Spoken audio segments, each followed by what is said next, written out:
The story of the descent of Kabbalism from its older foundations is in itself a rather interesting and intriguing account. Of course, during the medieval period, from say the 8th to the 13th centuries of the Christian era, Kabbalism was introduced into Europe, probably from among the Arabs, who developed quite an elaborate system derived, for the most part, from the older Jewish mystics. After the Renaissance, the Kabbalists became an intellectual group. They had some distinction and were counted as scholars of importance.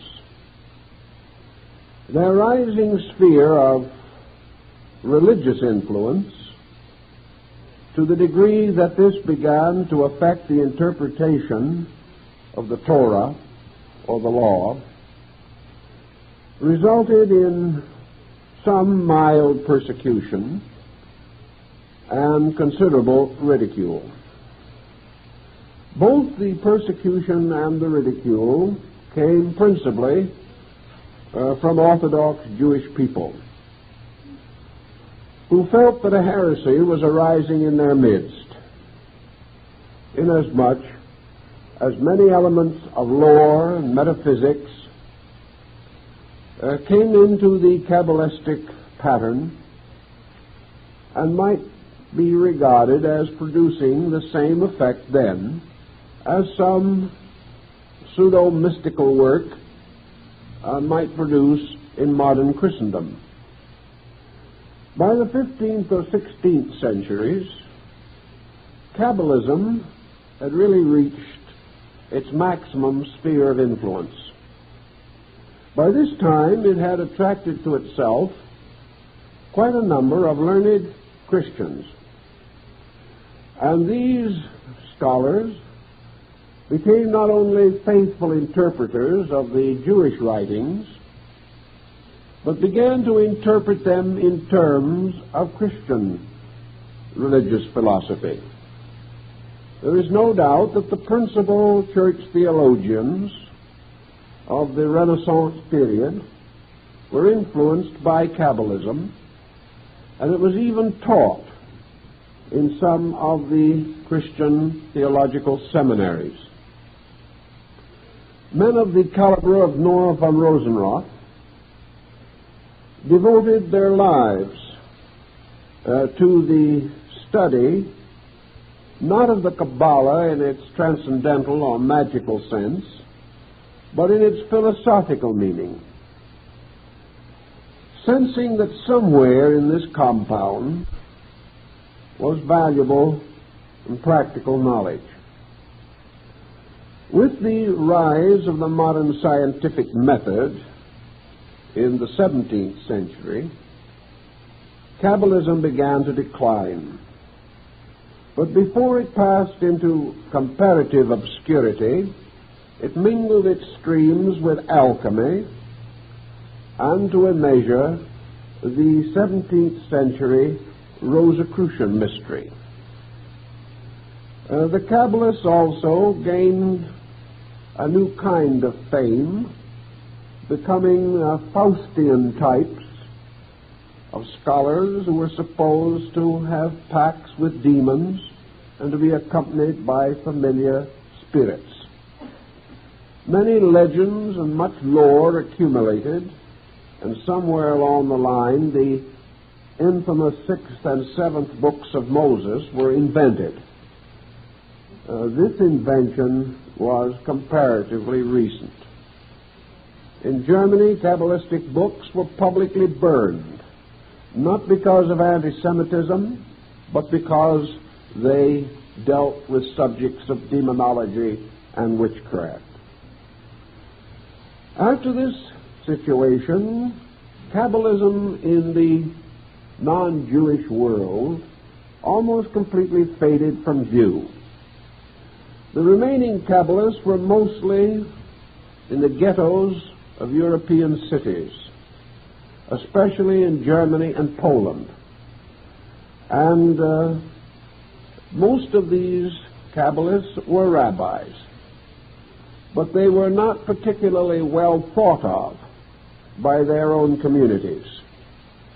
They were not the good orthodox kind of rabbi, but strange, wild-eyed scholars dealing in magic and abominable arts. They were feared, and a certain amount of superstition that has always followed in the train of Jewry gave them a vestige of importance. Many persons regarded themselves as bewitched.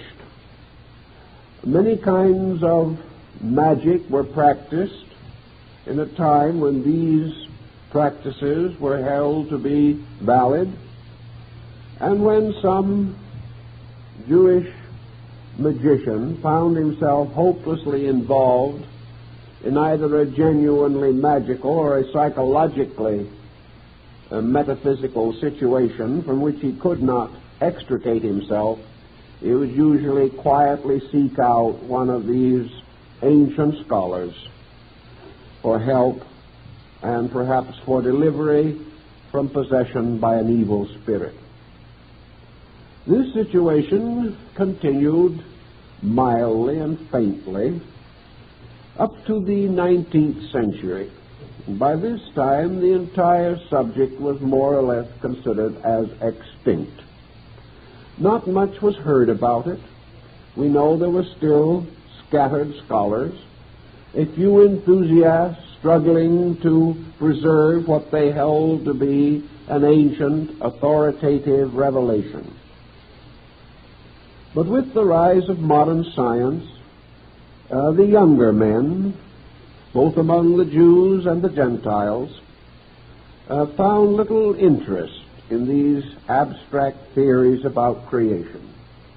They were inclined to follow in the ways of Darwin and Huxley and Spencer and explore the new materialistic universe that was unfolding around man. By the last quarter of the 19th century, however, certain reasonable doubts had arisen as to the completeness and adequacy of the scientific position. Science was answering many questions, but it was causing more questions than it could possibly answer. And each new scientific discovery opened a world of mysteries for which no reasonable solution could be immediately found. There was also a gradual sense of fear arising. Men began to wonder if this universe that had been torn away from its divine footings was actually progressing in a positive direction, or whether it was merely falling into a new kind of superstition, the superstition of godlessness. This led to a considerable revival of interest in Kabbalism, mostly among Gentiles. And we find that the various metaphysical movements that developed in the United States and Europe in the last quarter of the 19th century often included this subject among matters for further investigation. The 20th century found only a few articulate Kabbalists. These wrote on the subject, collated the available literature, and their findings were tucked away in library shelves and in old bookstores when only a few found interest in them. About 1925 to 30, however, there was a new interest in this subject. This interest seemingly began to manifest itself simultaneously in two areas. One considerable area in Germany, where both Jewish and non-Jewish scholars began to take the Kabbalah very seriously. The second area was in Jerusalem itself. And from what we are able to learn, in Israel today, the Kabbalah is no longer regarded as merely a medieval superstition. It has become a legitimate area for research and thought. Perhaps one of the helpful things that happened was that man's increasing scientific knowledge and his ability to cope with world literature on a more intimate basis resulted in a new attitude toward Kabbalistic interpretation. It became possible that in the Kabbalah would be found scientific material. The structure of the doctrine was highly mathematical. It seemed almost archetypal. It appeared to have been impressed upon the Jewish folk mind as a pattern or an ordered revelation. To many scholars, it was perhaps the very flowering of Jewish religion.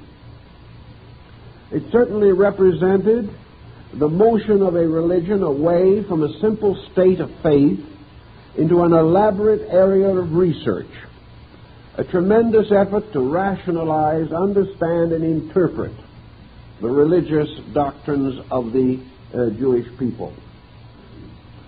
Again, this might have been helped by an increasing tendency of both Jewish and Christian scholars to question the literal translation or the literal meanings of Bible statements. It became increasingly difficult, for example, to accept the opening chapters of Genesis as a literal account of creation. Also, scholarship seeking for a justification for the extraordinary respect in which the Old Testament was held began to experience difficulty in sustaining this respect on the level of the prevailing teachings and opinions. Just as Christian mystics found it necessary to their own inner consolation to seek for a mystical meaning to their scriptures and to enlarge the area of their spiritual consciousness of religious truths, so the same happened among the Jewish scholars. And to a measure, this was important to Christendom also, inasmuch as the Old Testament is an essential part of the Christian Bible. As a result of the Kabbalah, it was possible to reconcile a great deal of the difference between religion and science. In the Kabbalah, religion revealed certain powerful scientific aspects. It seemed quite conceivable that the Kabbalah could sustain and support not only our more recent opinions about the nature of the universe, time, space, existence, generation, life, and death, but might even reach into the mystery of this electronic age, describing and unfolding mysteries long concealed in difficult and archaic Hebrew words, which when adequately and properly translated and interpreted in the proper context and sense, suddenly become meaningful, become intriguing and inviting of further thought.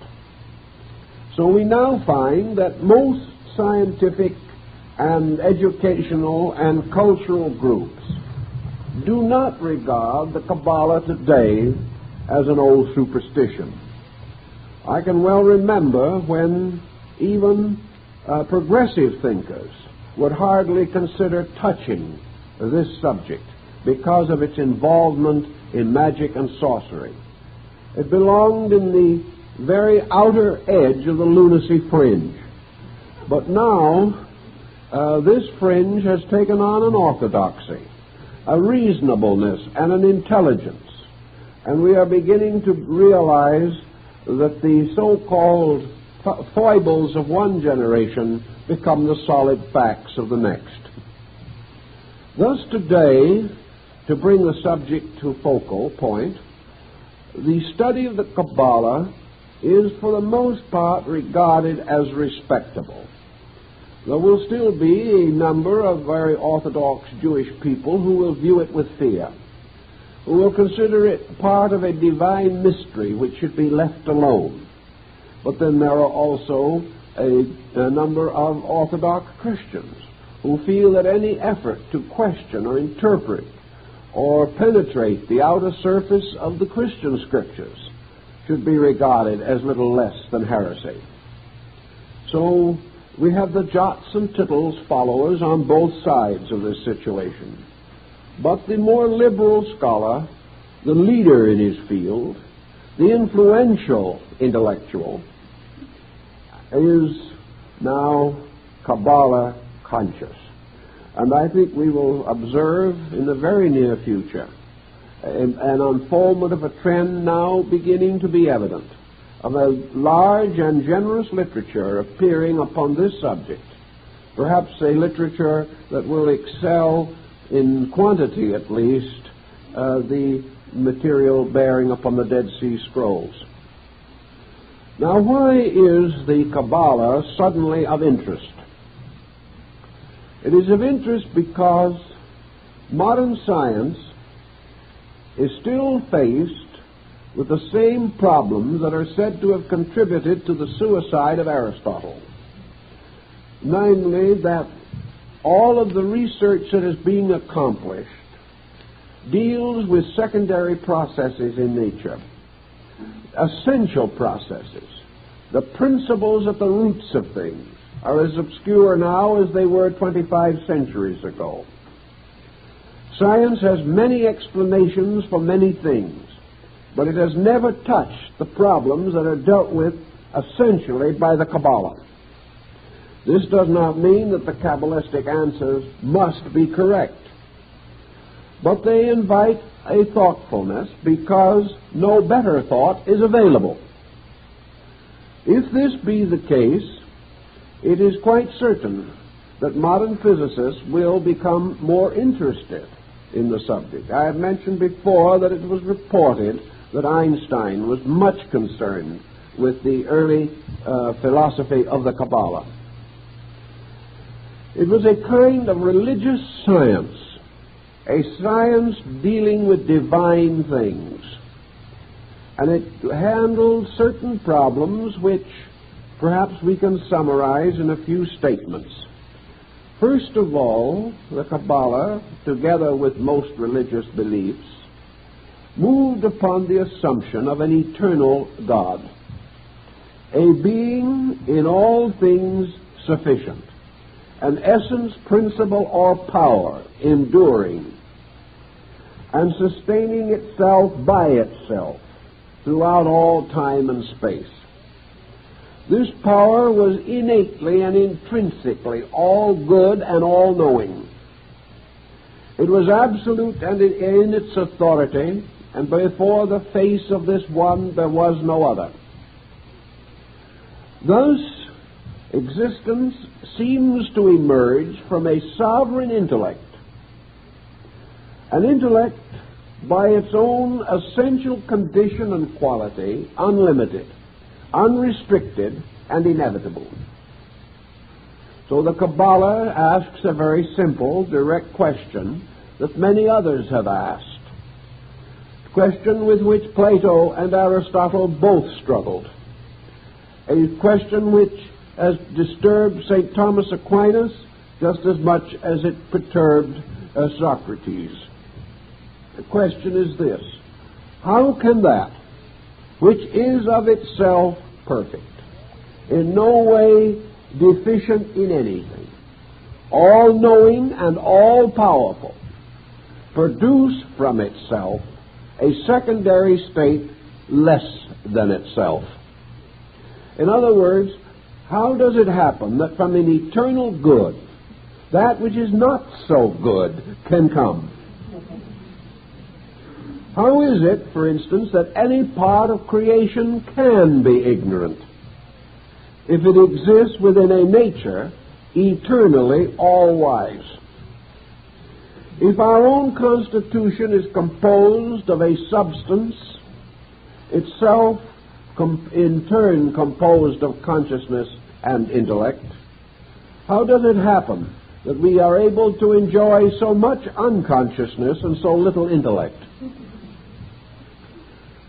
Also, by what reason, purpose, motivation, or authority would that which is already all in itself, beyond which there can be no more, why should this enter into a state of creation at all, for any reason, at any time? What can it create that it is not already possessed of in its own nature?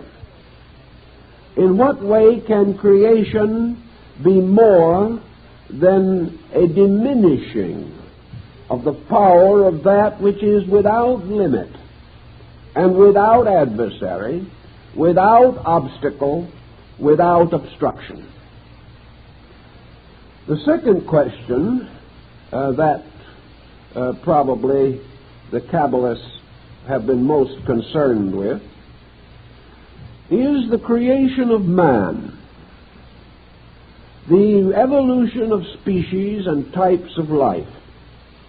The Kabbalists were for the most part pagan to the degree that they recognized a universe of living things.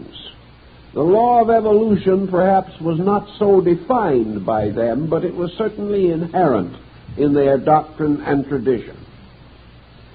Therefore, we have the all-good, the eternal Father, producing from himself a being in his own image, empowered with his own attributes, and being actually an extension of himself.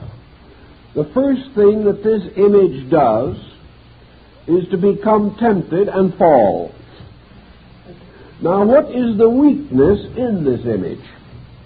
Why is this image unable to maintain its own divinity? And how does it happen that an all-knowing and all-powerful deity permits a creature which it has fashioned in its own likeness to be exposed to a fall, or to fall, when in all substance and essence its condition must eternally be fully known by its own Creator? The next question, that seems to be rather reasonable and logical, then has to do with the problem of the redemption of this creature, the power by means of which this creature is brought back again to the state of its own divine nature. This redemption is a slow and arduous process in which the creature, struggling desperately through the mystery of the creation, must ultimately be reunited with the substance of the Creator. This was an elaborate formula in itself. There are other points, but these are perhaps the dominant ones, and it is still questionable whether science has any answer for these. It is doubtful whether the average Orthodox theologian has any answer.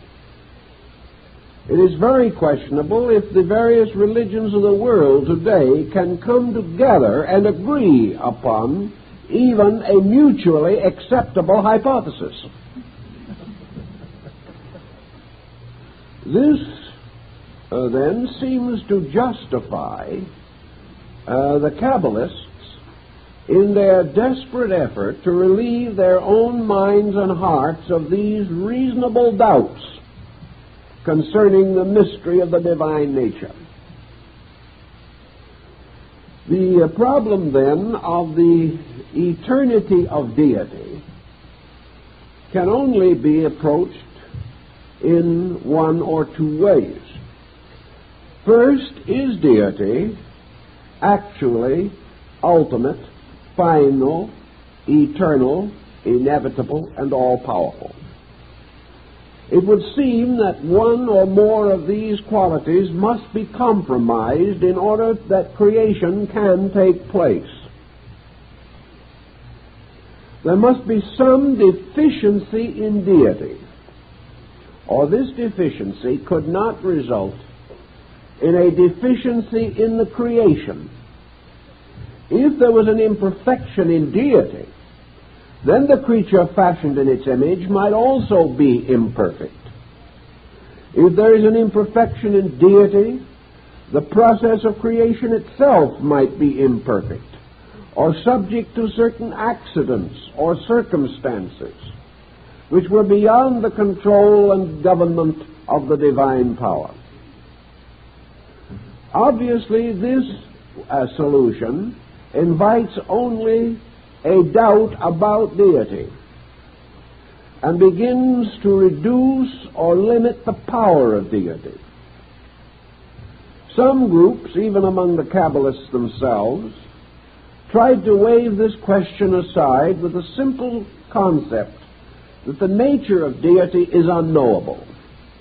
Therefore, the circumstances incident to the beginning of existence are simply incomprehensible by man, who must accept that which he experiences and observes, but cannot attempt to analyze the ultimate causes for these experiences. The second solution to the problem perhaps was most essentially Kabbalistic. It is actually innate in the Old Testament, because the deity of the Old Testament is essentially anthropomorphic. That is, it is a deity existing in a condition of great power, but also existing in the presence of an adversary, also greatly empowered. That the universe arises from a dual principle rather than from a single principle. This dual principle is a polarity. This polarity suggests, therefore, that there is both energy and resistance everywhere in space itself. That energy is forever moving, which is the power of God, and resistance is forever impeding, which is the power of the adversary. Now, it would seem that, especially in the old Jewish beliefs, there is abundant ground to assume that the deity worshipped by the Israelites was not entirely a perfect God. Yet this deity was gradually advanced, not only in Jewish mysticism, but later in Christianity, to a condition of total paternity, total fatherhood over the entire creation. So as men began to build more and more upon the power of the one God, they became more and more involved in the desperate effort to explain how one God, eternally good, could either cause or permit evil. The more they stressed the one God, the more they forced evil upon that God as being the only possible solution to the fact that the all-powerful was not all-powerful in all things. The Kabbalah goes into this in a little different way and gives us a new kind of comprehension. A comprehension which was later picked up by medieval mysticism and finds considerable expression in the Rosicrucian theories of Robert Flood and Michael Meyer. Deity as a being might be regarded as the supreme or superior apex of beings. Deity was not regarded in this concept as being merely an ultimate abstract absolute. Deity was considered to be a great being, or as Plato called it, an animal existing in space. This supreme being, so-called, was certainly the leader of the creations which came from it. But this being, it also existed in something. And this in-somethingness apparently had to precede being itself. In other words, if a being exists, it exists in time and space. If it has a beingness, it has an abode. It has a certain assignment of area in space. We may assume, for example, that being is infinite, that space is infinite, and therefore that the two become one fact. But the Kabbalah points out the possibility that the infinite being and the infinite space do not have to be identical, but that actually infinite being is an infinitely evolving power growing in infinite space. This is not unscientific,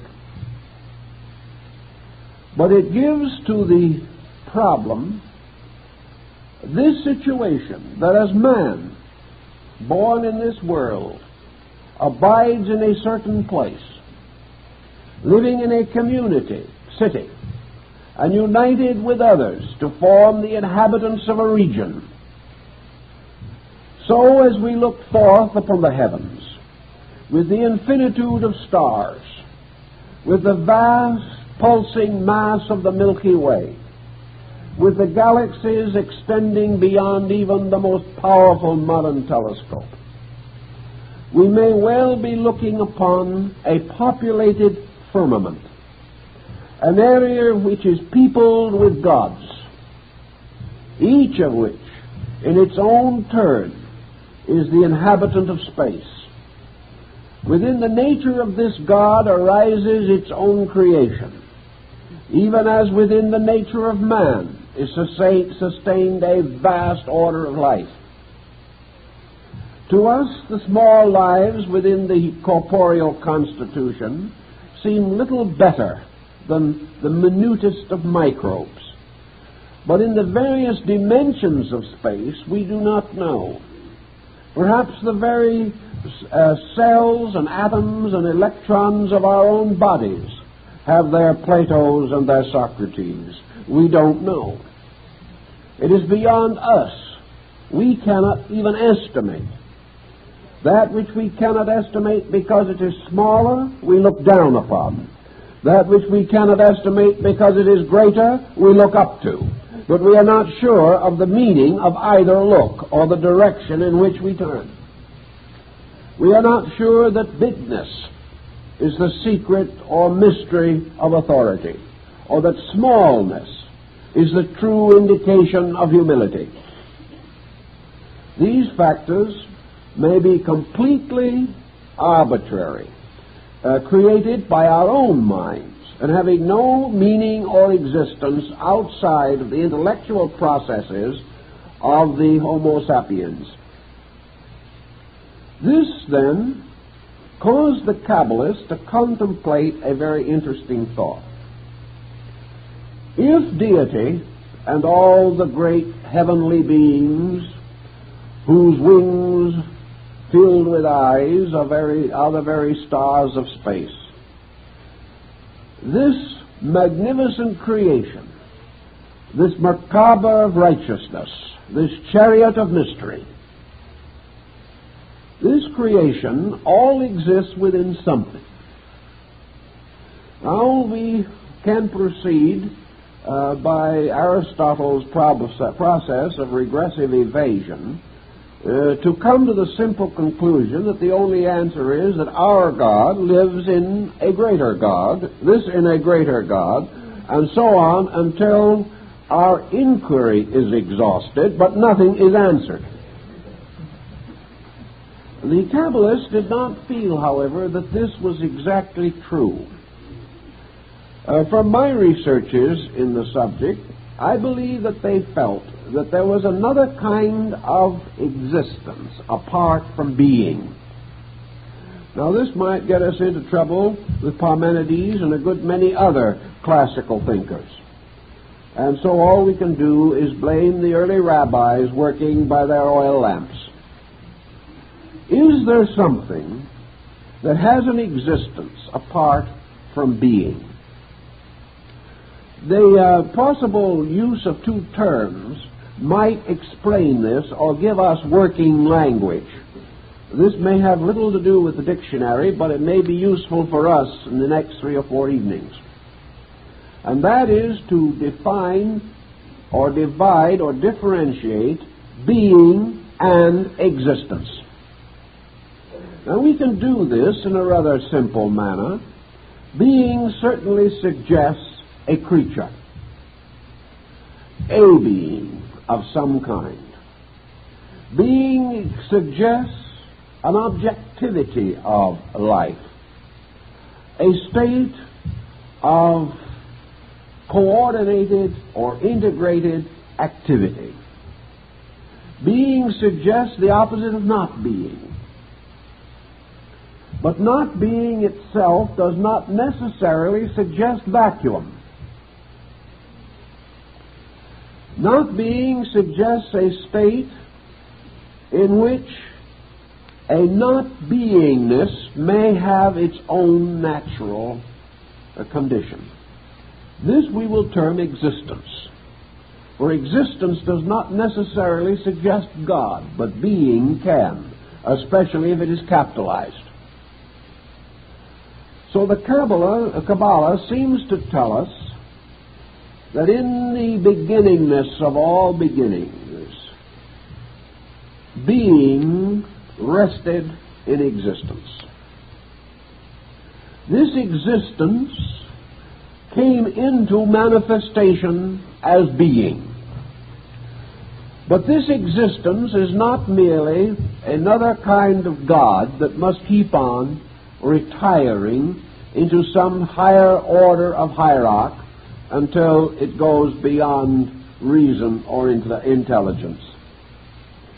This existence is simply the infinite potential of life, energy, time, and space. Now, these in themselves do not have to be persons. They can be like the surface of a vast ocean. They can be rich in substances and even in essences. But they may have in themselves no self-awareness as we know self-awareness. This existence may slumber forever. And there is something very reminiscent of it in the more rarefied strata of higher Buddhism, where it seems to come very close to the Mahaparinirvanic state. This state, as Buddha himself tells us, is a continuance with non-existence, as we know non-existence, non-beingness. It might almost be called a kind of existence without being, going on and on and on. Now, this in itself doesn't solve too much, but perhaps it gives us a kind of wedge. And this brings to our attention some of the earliest speculations of the Kabbalists, as set forth in the writings of Rabbi Akiba, and later the writings in the medieval period of Isaac the Blind. This essence-ness, like the ocean, cannot be regarded as a god. Even the Greeks had to create an ocean deity and give him domain over the seas. The deity ocean was not identical with the physical substance of ocean. But what was it that dwelt forever? Not as a being, but in existence, indivisible from it, innate in it, continuing through it. Something that had its authority from the infinite beyond the infinite. Something that was old before gods were fashioned. Something that goes on and on like the strange antiquity of race, so that all men are descended from an old line that goes back to a dawn which cannot be measured. And in the Kabbalah, that which exists in the substance of existence, apart from being, was called Torah. Now in Torah we have usually the concept of the law. We are of the opinion that the term Torah should be applied to the Pentateuch, the first 5 books of Moses, and sometimes the 6th volume. Not, however, the 6th or 7th book which I just mentioned. This Torah, to the Kabbalists, therefore, was nothing more nor less than the absolute, immutable law of existence.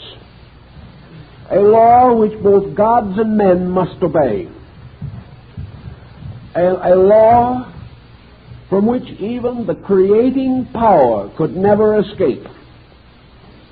For it was no more possible for the Creator to fashion a universe outside of law than it is possible for a chemist in a laboratory to make an experiment succeed if it is contrary to the laws governing that experiment. Thus the law becomes, to a sense, existence.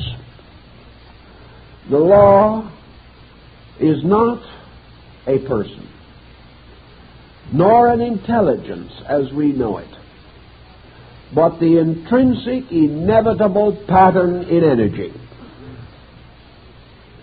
It is something which we all must use. It is something that is present in every compound to integrate that compound. It is not the life in the compound, but the pattern determining the fact of the compound. This law can be, and sometimes was, considered to be equivalent to the will of God. But according to perhaps some schools at least, the will of God was only the obedience of God, by means of which deity moved only according to that law, by means of which all motion, movement, or existence must be regulated. This law, then, was the tremendous sleeping giant. This law was in everything. But in all these substances, it was not a consciousness, but an archetype. It was not necessarily a being any more than an architect's drawing is a being. It was a vibrant, inevitable process inherent in energy. And no matter what we do or how we do it, everything accomplished must be according to the law of its kind. And to the Kabbalah, even the ancient of ancients could not exist beyond, outside of, or superior to the law of existence. Thus it is written in the Kabbalah that when the Ancient, whose name be blessed, was resolved to create the universe, this Great One, the Ancient of Days, first called loudly into space and brought forth Torah, the law, and communed with Torah, and obeyed and followed the instruction of Torah, thus grouping the 22 letters, or the shining diadem, into the patterns that were decreed by Torah. We almost have the same feeling in the great opera of The Ring, Wagner's wonderful story of the Norseland, when Odin calls forth from the earth the mother of all mysteries, the Ancient One, Erda, the Earth Woman, Nature, the great mother who can never be denied. In the opening section of the Kabbalah, therefore, when the Ancient One called forth Torah, it is written that he spoke to her. Therefore, in this context, Torah becomes the mother of mysteries. Torah becomes the mysterious, invisible, silent partner of God.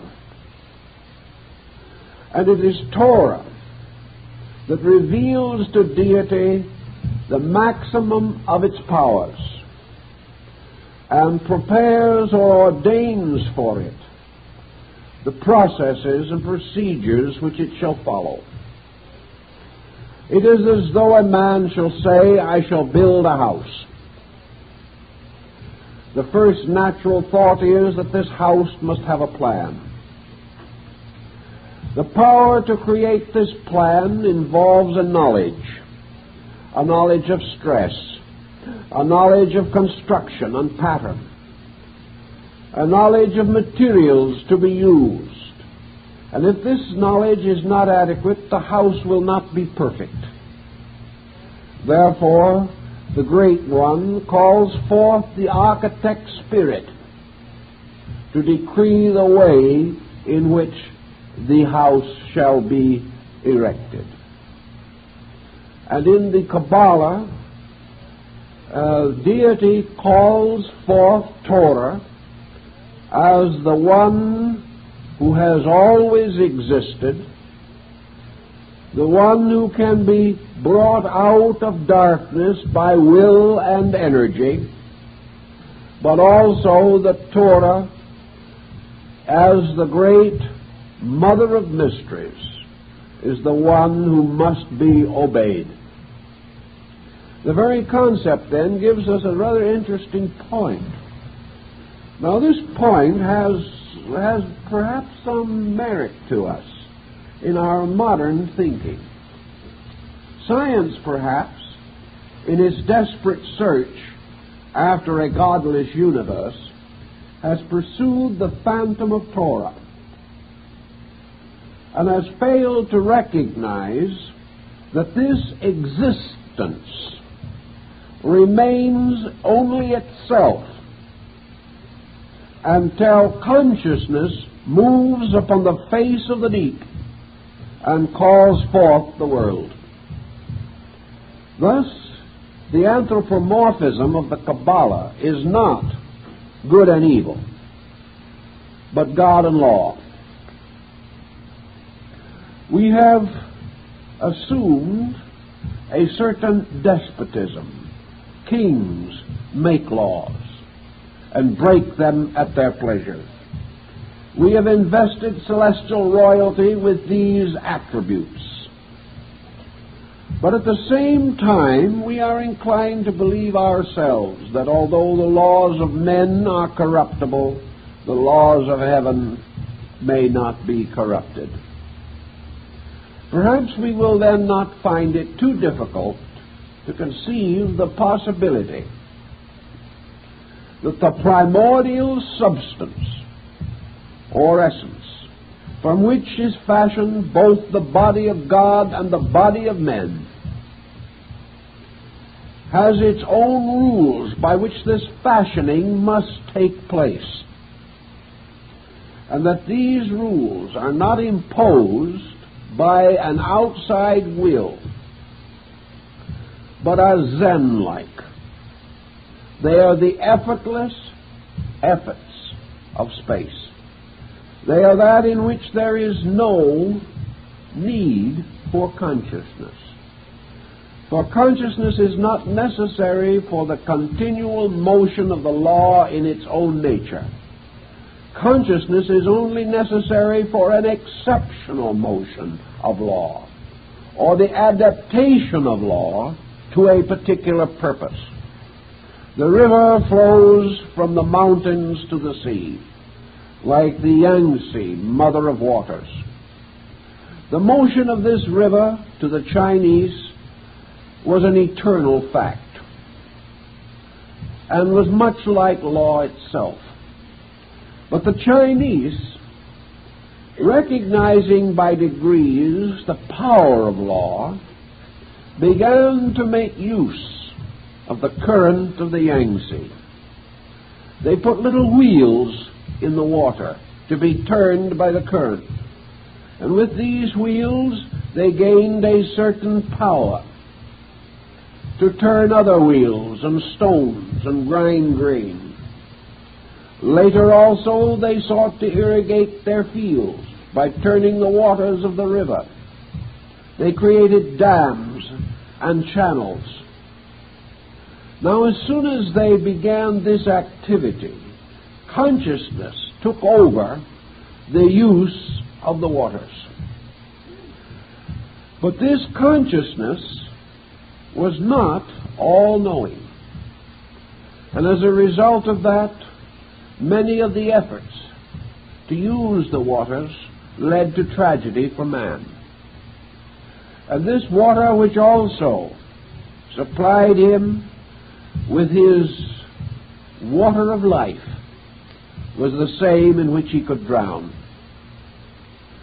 So in the great mystery of space, the Blessed One, the Ancient of Ancients, whose name be glory, as the sovereign conscious intellect, called upon the law to use the law. And the law, in its symbolic sense, made a covenant with the Ancient of Ancients, and said in substance, not verbally, but in principle, obey my rules, and I will make you the greatest of the kings of the world. Disobey my rules, and I will destroy you utterly. Therefore, God, being of all wisdom, possessed the wisdom of obedience. God, being all good, used law only for goodness. God, being all mind, administered law with mindfulness. But actually, this mysterious power was the dynamic. It was this dynamic, then, by means of which the emanation or existence of the world became possible. Creation, then, was simply an unfolding of the will of God according to the law of existence. It was an unfolding within law, for creation itself was a monument to its own law, for it had its origin, its beginning, its infancy, its childhood, its maturity, and its fullness of years. It became populated with orders of life, and every one of these lives was under law. And there was no power within these lives to raise their hands to heaven to ask to be released from law. Therefore, all that heaven could do was instruct man in the keeping of the law. We may not fully agree with all of this type of thinking, but we must admit it was a rather grand idea. It was tremendous in its implications.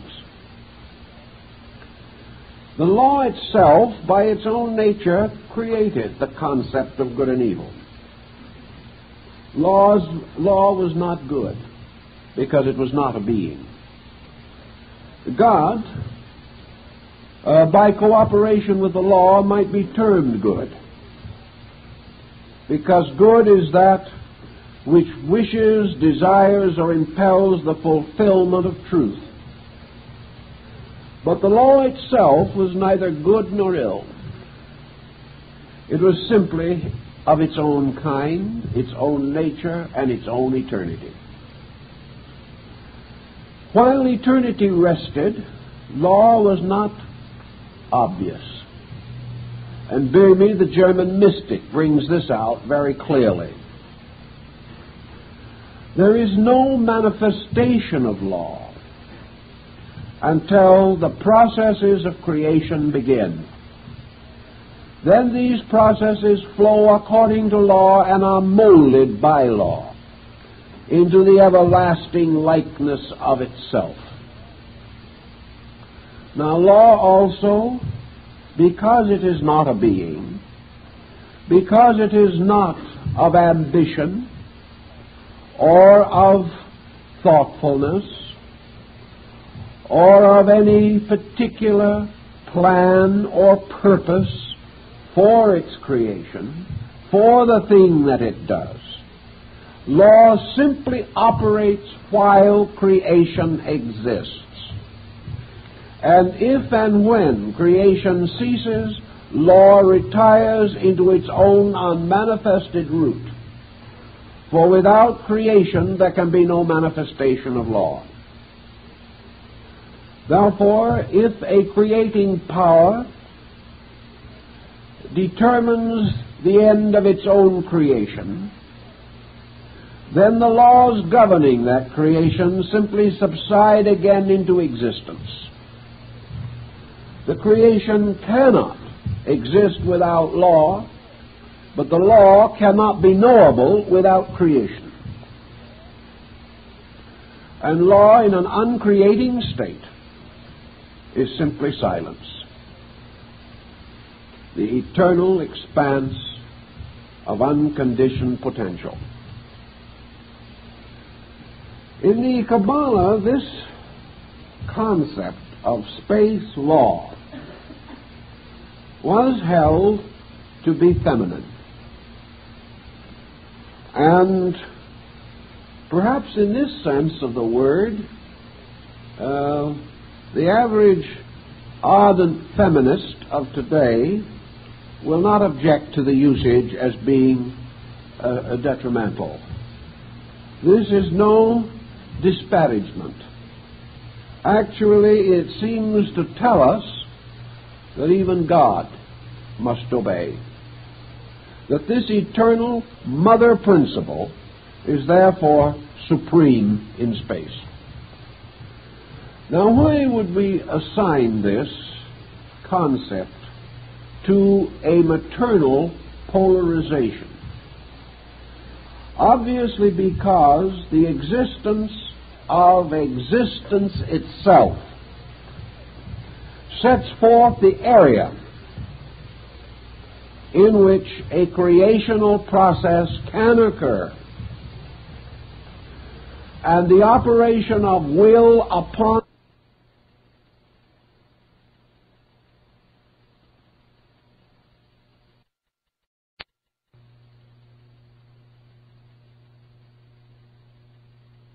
no man hath ever lifted.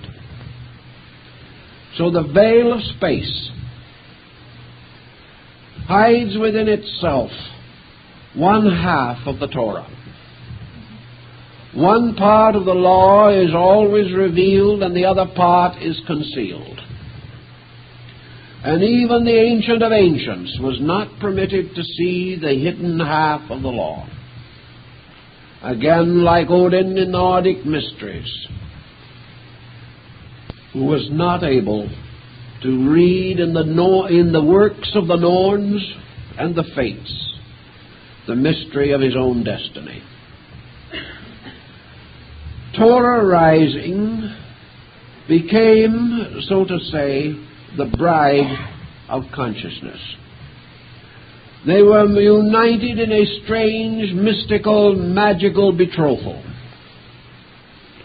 And out of this union there came forth the radiant power of a new being, inwardly invested in law, outwardly invested in glory.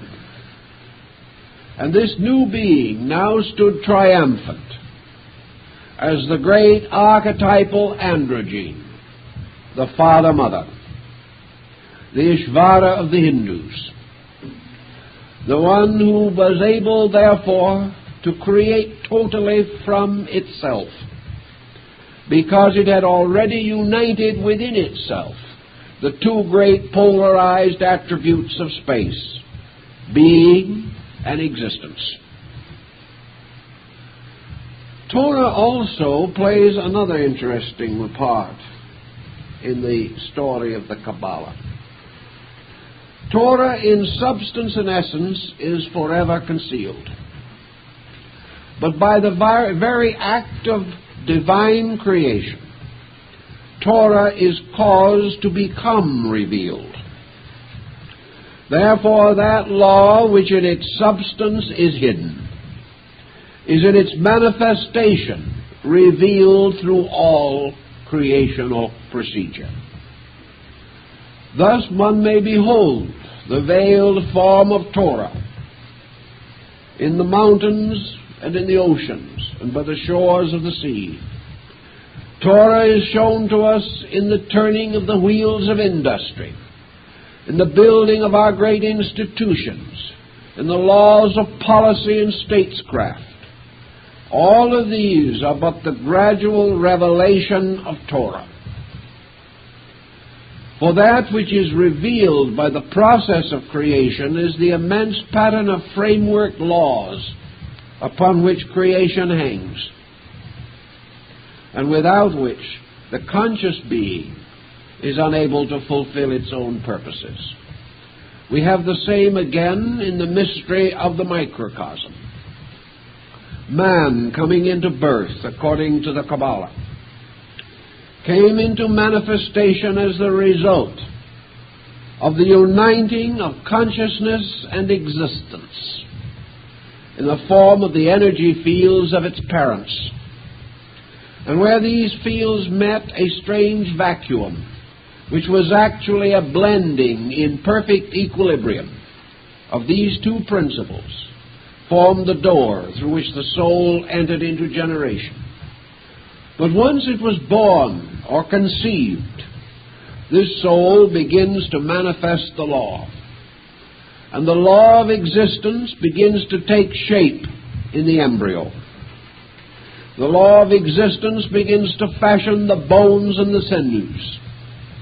The law of existence, as the great architect, designs the whole strange compound fabric of our bodies, our emotions, and our minds.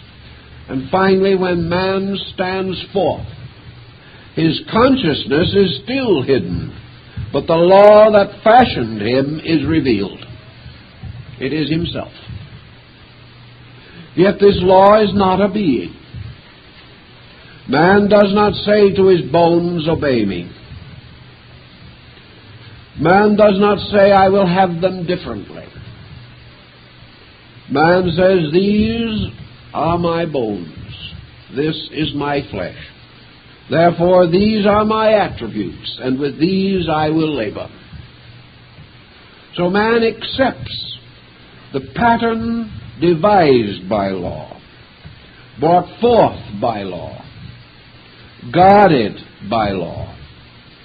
And he must go further. He must give his final allegiance to this law. For if he corrupts it, breaks it, or violates it, then the power of his consciousness to function is correspondingly diminished. This, applied to the macrocosm, or to the workings of the great face, the macroprosophos, means that in the same way, divine consciousness may labor through the body which it has fashioned, but in its labors it must protect the laws of that body. For if consciousness does not protect the body, it loses the power to express itself in this area or field of manifestation. So even the power of will must obey the law of the inevitable. And the struggle between will and inevitable might almost seem to be the struggle between evil and good. For finally the law must be good, and that which conflicts with it must be the evil. From this point, it is not entirely impossible to conceive of the struggle between will and the inevitable. It is possible to understand the rebellion of the angels and the pride of Lucifer. And it is also possible to understand the establishment of Michael as the psychopompus of the armies of heaven, the hidden God of Israel. For Michael was the archangel of the law,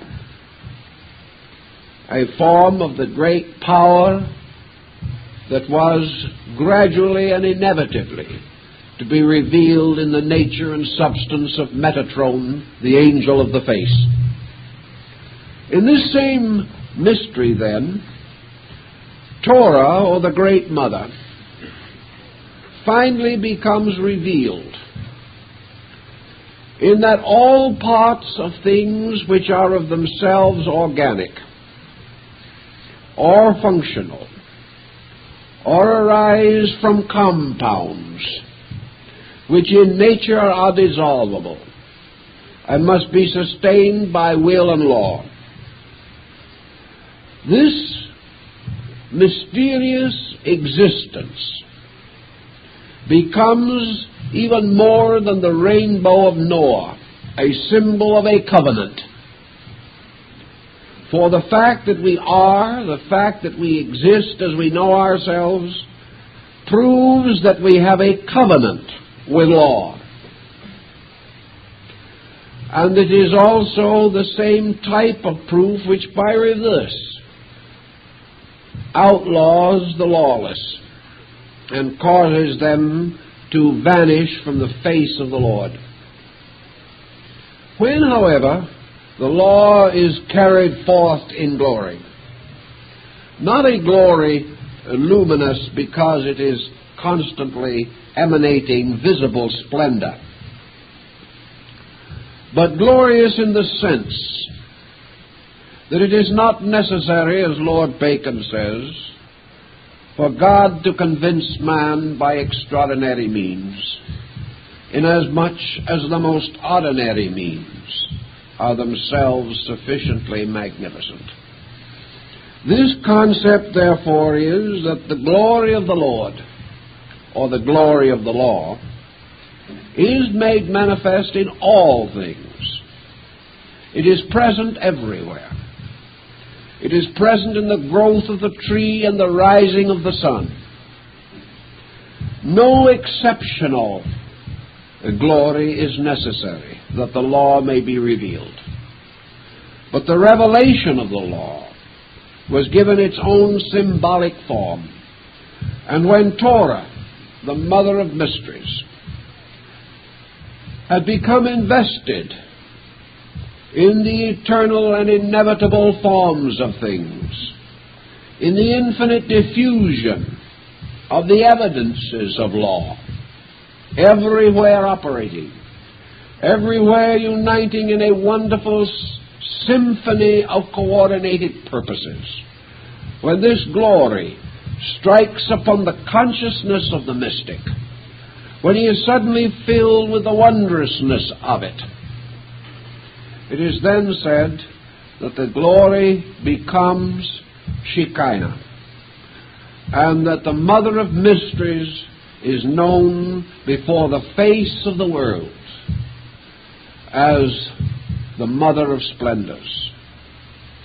And the Sefer HaZohar, the book of the splendors, is therefore the book of the splendors of the glory of the Shekinah, the splendors of the revelation of the law, the revelation of the silent mother at the root of life. Now, if we realize this interpretation of the Shekinah, we shall know why it stood as a column of smoke by day and a pillar of flame by night, and how it led the children of Israel out of bondage across the mysteries of the Red Sea and finally to the Promised Land. The glory of the Shekinah was the covenant, the proof that the way of Israel was a way of righteousness, and that the children of Israel were obedient unto the Lord. This glory of the Shekinah, according to the medieval Kabbalists, is peace among the peoples of the earth. It is the good crop rising from the ground. It is fertility, the laughter of children. The Shekinah is faithful men, not only bending their heads in prayer, but bending their backs side by side in the service of each other and the common good. The glory of the Shekinah is that peace, order, tranquility, by means of which is revealed that that people have kept the law. Therefore, happiness is a form of the Shekinah's radiance, reserved for those who have fulfilled the doctrines which are of old. If, however, man breaks his covenant, then the Shekinah's glory fades, and man wanders in darkness and in the desert of waiting, and he knows not where to go, for the face of the Lord is turned from him, and he dwells in evil. This symbolism, while again it is rather a poetical extension of ideas, suggests more meat than might first appear. It suggests a relationship in life between the individual who plays now the part of God and the inevitable with which he is surrounded and to a large degree permeated. That man is truly not a free agent, nor was God. Both God and man have a power of limited determinism,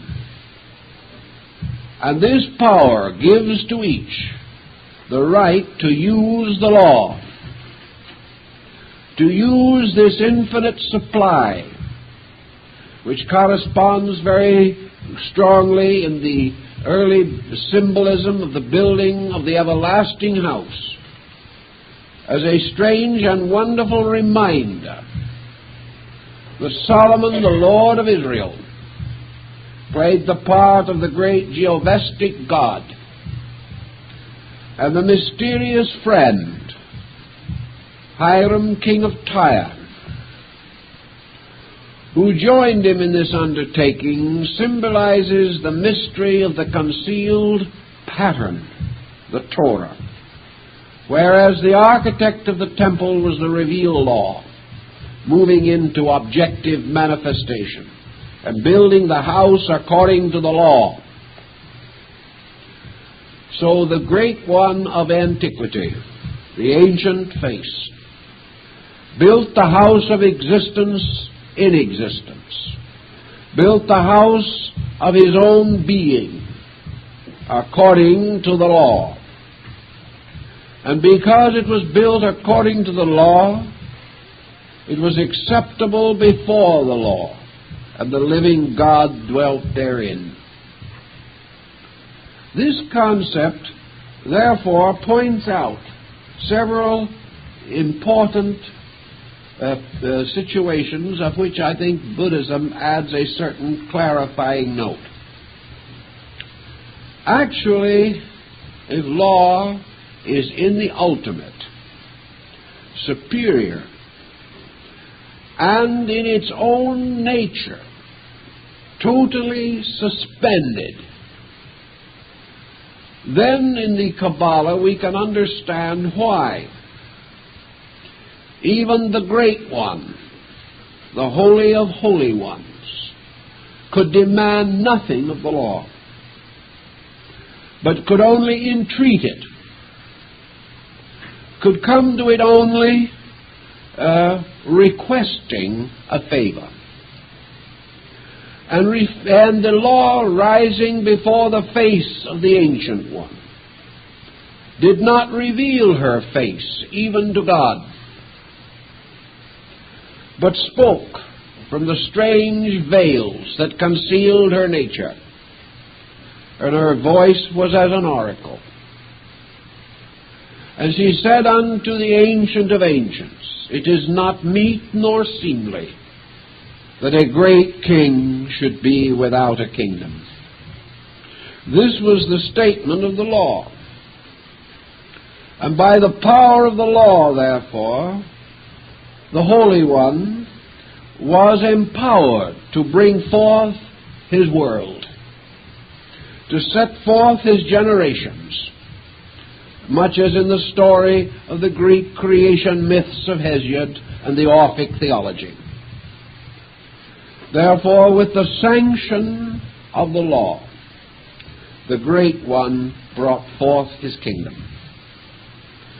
And because the law was forever veiled and concealed in its own essence and substance, it is also said in the Kabbalah that when the streams and the rivers mingle, who shall know the compound?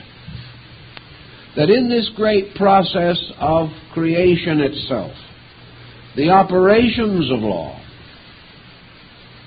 became so strange and mysterious that the mind of neither God nor man could fully comprehend them, because the law was infinite, and all minds must be in some way finite. The law was infinite, and even consciousness, because it was consciousness, could not be unconsciousness, therefore could not be complete. Therefore light, by its very nature, cannot be darkness, and the mysteries of the darkness cannot be known to the light. For wherever the light goes, it hides the darkness from itself.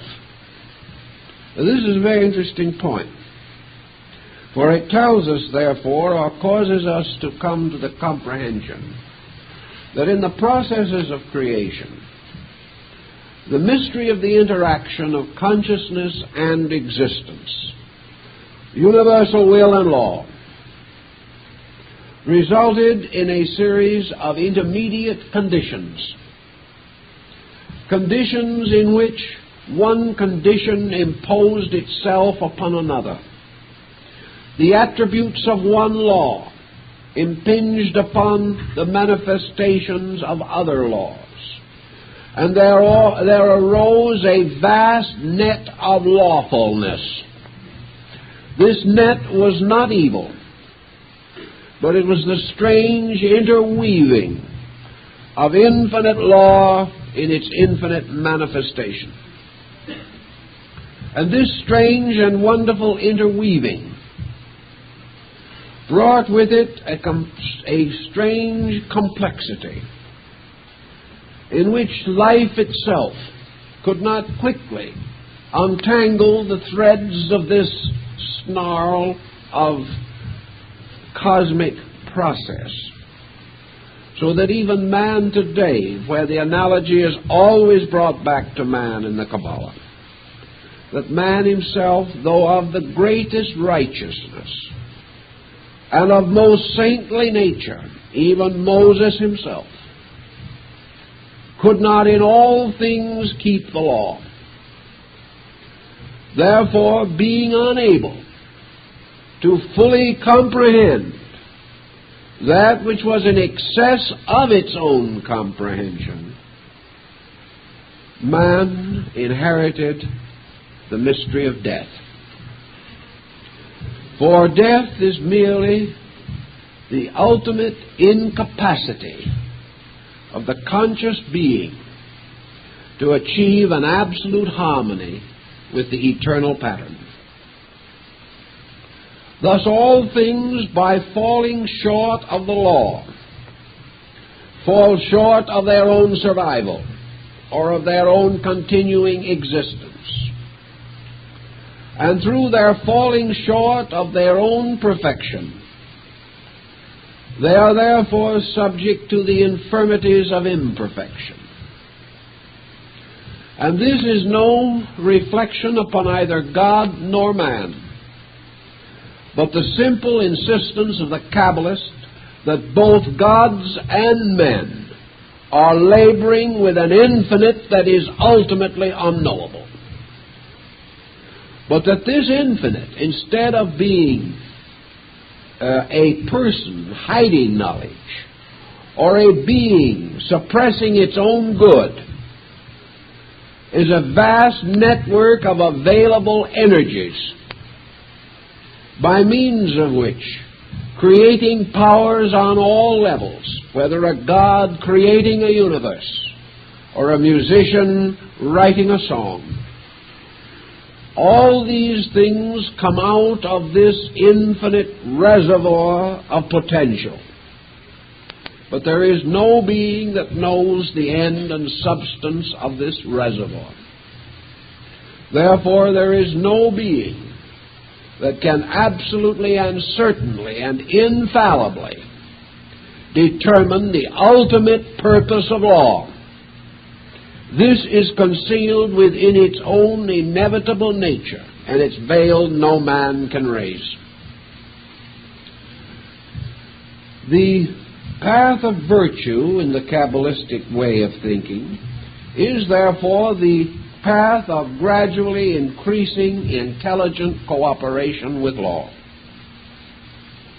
It accepts the absolute autocracy, not of an arbitrary deity who hardened Pharaoh's heart, but of a principle beyond which there can be no appeal, the absolute existence with law co-eternal with and in itself. This, then, out of law is the infinite productivity. All forms emerge from law. All patterns, devices, structures arise from law. Both the body of God, which is creation, and the body of man, which is the microcosm. Because, therefore, this existence is the womb of all things, it is the great mother. For all seems to come forth from her, and abiding its time returns to her again. Most ancient peoples had this belief, and they regarded the mother principle not merely as negative or matter, but as the infinite world-bearing existence, within which the seed of conscious being was sowed and brought forth the vast majesty of the cosmos. Now, what does this have to say in terms of modern thinking? Do we have hold of anything that might be valuable to us? Is there a reason, for example, why we should differentiate between atomic energy and God? Is there any reason to assume that this vast exploration of space has as its ultimate end the discovery of a being? Or has this exploration for its assumed end the realization of the dramatic archetypal pattern of inevitables by which all things are governed? Has this modern search, therefore, on a scientific level revealed to us certain, we'll say, aspects or attributes of an interlocking structure of inevitable principles that cannot be violated? The violation of these principles is a sin against law and, in a sense, a crime against man. This violation of principles is also a continuing detriment to universal consciousness. Universal consciousness, however, according to the Kabbalah, cannot step in and by a gentle gesture of its spiritual scepter nullify man's violation of law. The Kabbalah, therefore, now has at least a working hypothesis to explain why deity cannot suddenly terminate the lawless state of man. Now, a big theological situation can be built upon this. It becomes the only reasonable answer that the old Kabbalists at least could devise, for it was the only answer which did not compromise the essential goodness of deity, did not in any way reflect upon the reality of virtue,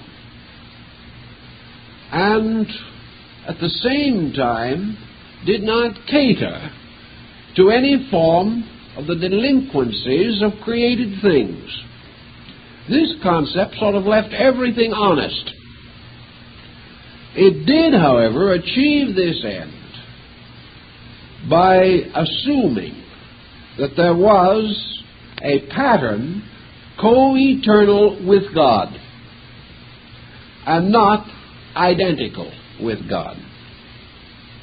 The anthropomorphism raises its head again, but of course in a very highly abstract way. We know that Buddhism, of all the religions in the world, laid the greatest stress upon law. Buddhism went almost so far that one or two Western scholars have said Buddhism has no God, but if there is anything that may be likened to a God in the general reverence of Buddhists, it is law. For them, law is that which God is to the followers of theistic faiths. Buddha made a great point of the complete and total obedience to law. In this he broke from Brahmanism and the worship of the Hindic divinities. Brahma appears in Buddhism, but in a subsidiary capacity. Brahma as deity and as consciousness in space in Buddhism is subject to law, which of course is an interesting phase of Eastern religion. But ultimate release is not found by pleasing God, but by obeying law. Only in this obedience can truth be achieved. But the byproduct of the obedience to law is that deity is glorified and made satisfied. Therefore, man adds to the glory of God by obeying the law. This would be very similar to the Kabbalistic position. Buddha now also goes on to explain that involvement in law is existence as we know it, and that as soon as the being becomes disentangled from the mysterious interoperation of the skandhas, this being slowly disappears. Being as we know it, then, is a network of laws, and man exists only to the degree that he is unable to fulfill the law. Existence in Buddhism, therefore, is a condition of inadequacy. Because if everything is brought to a state of absolute harmony, existence as we know it disappears. Therefore, in Buddhism, we might assume that consciousness corresponds to God. Law corresponds to the Torah or the Great Mother. And when these are brought into equilibrium, universal existence as we know it is suspended. Consciousness and existence are returned to their primordial states, the state in which they have dwelt prior to the creation of a world. In the suspension of these two, therefore, there is not the reestablishment of a one God theory, but there is a return of consciousness to the field of law, where it remains until such other time as it is called forth again. In the Kabbalah, consciousness is of a nature different from law, in this, that consciousness is an evolving being, and through infinite manifestations, from the least to the greatest, it has grown up in space like a great tree. If this tree shall die or fall, then from its acorns new trees will rise, and the growth of the forest goes on forever. And the forest is composed of living beings, but the earth in which the roots of these beings gain their nutrition, this earth is law.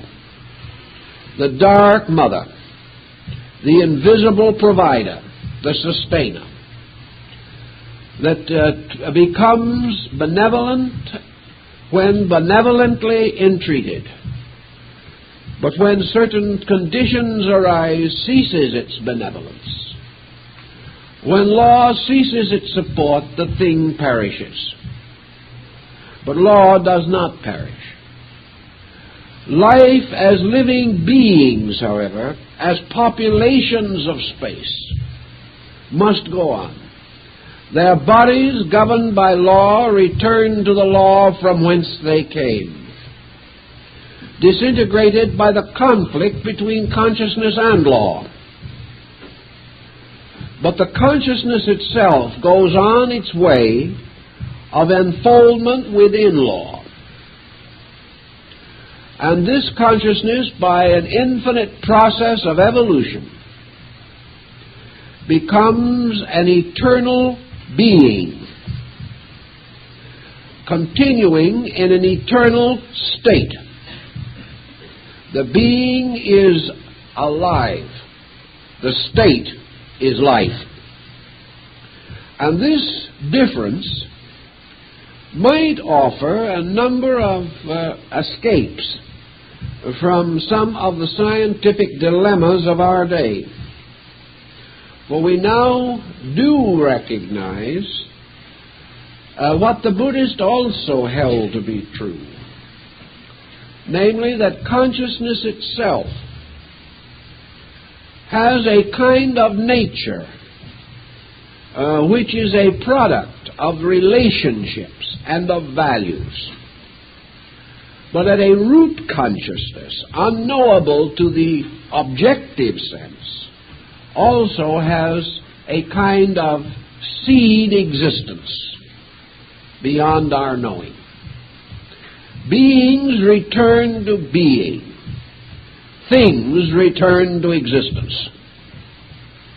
Now, everything is composed of beings, and every being is invested in things. The pattern is immensely complicated and involved, but the separation of forms by the various decays and disintegrations of existence is merely the clarification of basic classifications. Existence claims that which it engenders. Being calls for that which it gave. Therefore, all existence returns to the principle of existence. All living things to the principle or being of living things. In primitive times, our remote ancestors described this situation as return to God and nature. And in the funeral service we say that we return to the earth that which belongs to the earth, and to God that which belongs to God. This, however, was not the full meaning in the ancient commentaries of the rabbis.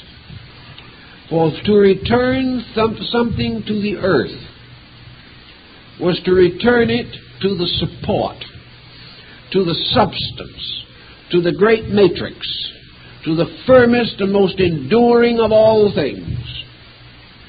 And in their speculations, the Kabbalists sought to reverse the form or pattern of the world. They considered space to be the true earth. That actually man, as the tree of the Sephiroths, was an inverted tree. And that in reality and substance, the true earth, as the alchemists also taught, is invisible. For the true earth is simply the infinite area of existence, law, being. This tremendous earth factor tells us definitely that every compound must truly be dissolved, and that everything that is controlled by law escapes law only by its own disintegration. The moment the pattern is no longer present, the law ceases to be manifested. And as Buddha points out, when all laws cease to manifest, then the nirvana is achieved. All conflict between structure and principle has been overcome. In this same concept, therefore, deity is now presented in a slightly different situation. And we begin to sense the significance of the messianic factor in its relationship to law. We have a polarity now consisting of the Ancient of Ancients, being, and the Torah, existence. And when being and existence unite, they produce creation. But what is the only begotten of the Father? What is this mysterious something that arises also in the union of God and the law?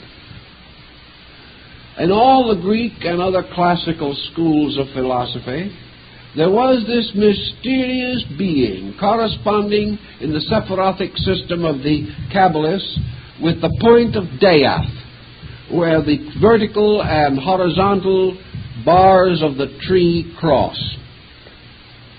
This mysterious other beingness that comes into existence, the Son of Man and the Son of God, the mysterious messianic power is there and is present as an intercessor between being and existence.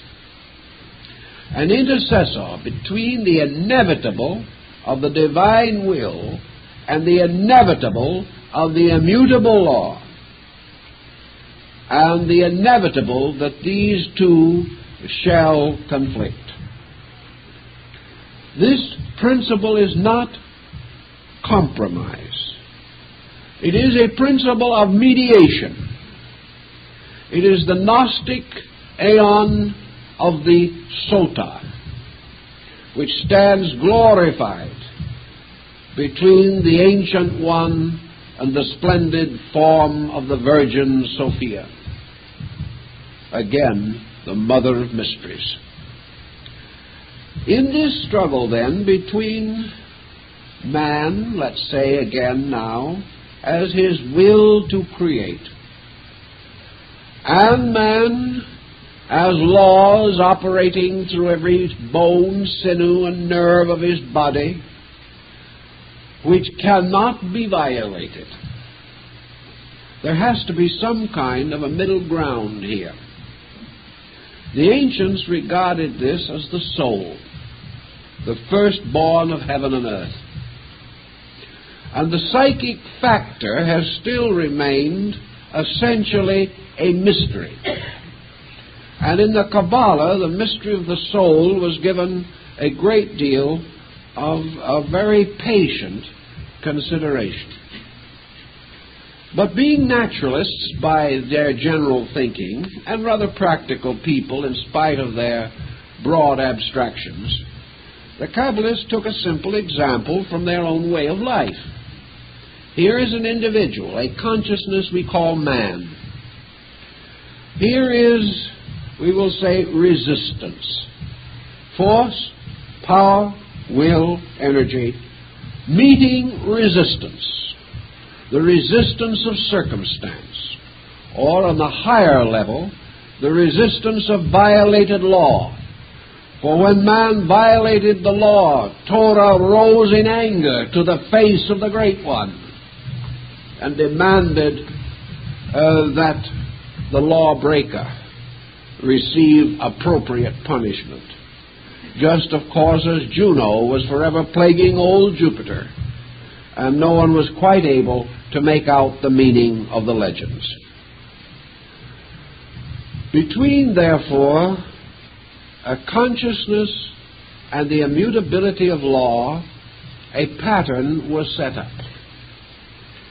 This pattern was created for the primary purpose of bridging or reconciling the opposites. This pattern must be the immortal mortal, must be the world hero, must partake of consciousness, yet also must share in the mysterious mortality of the law. This being must achieve its strange position through experience. Here we have the two great powers abiding together. God as being, the Torah as law, each from the vast pinnacle of its own aloofness, pouring its resources upon the mystery of creation. Yet, the solution to the mystery, the ultimate solving of the riddle, is only possible to some creature that stands in the midst of creation itself, and therefore experiences in itself the operations of these two sovereign powers. The purpose of this concept was that man should occupy that place. that man should worship God and keep the law. In this sense, however, a kind of archetypal man was devised. For man himself, as a principle of equilibrium, must also bear witness to the chemical compound of will and law. This mysterious power of mingling of will and law produced what Bhemi termed the great patience, the strange power of the waiting, that which patiently and inevitably overcomes the mystery of the struggle between consciousness and law. And this mystery is the psychic integration of mind and emotion. For by mind, man seeks to conceive of the nature of God, and by emotion participate in the inevitability of law. Therefore, man may feel the law, and he may know the God. And out of the blending of feeling and emotion, feeling and thought, therefore was created a psychic entity, an experiencing mind, the mind of the great pity, the mind that was aware of the sorrows caused in the confusion of the middle distance, the mystery of the aeon that died for the aeons in the Gnostic philosophy. This problem then becomes the next essential secret of the Kabbalistic system, and that is the one that we have to take up next time, when we will go into the problem of Michael and Metatron, the angel of the face. And so I guess that's about all for this evening.